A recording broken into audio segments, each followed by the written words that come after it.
Music by Gaurav Roshan.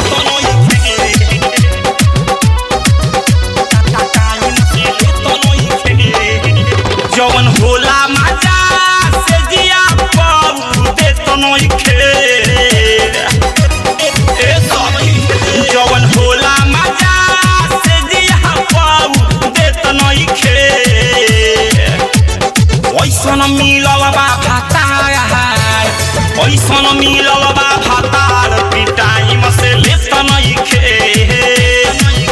अरे ओइसन मिलल बा भातार पिटाइम से ले तो नइखे ओइसन मिलल बा भातार पिटाइम से ले तो नइखे सखी रे घरवा में रोज रोज हहरी पानी के सूत जला जाके उ बहरी अरे सखी रे घरवा में रोज रोज हहरी पानी के सूत जला जाके उ बहरी रखले बापरती जो तनुआ ना खेत नइखे रखले बापरती जो तनुआ ना खेत नइखे ओइसन मिलल बा भातार ओइसन मिलल बा भातार कि टाइम से लेत नइखे अरे ओइसन मिलल बा भातार कि टाइम से लेत नइखे ओइसन मिलल बा भातार Music by Gaurav Roshan.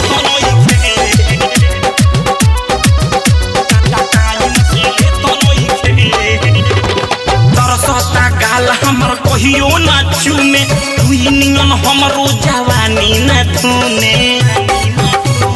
ए सखी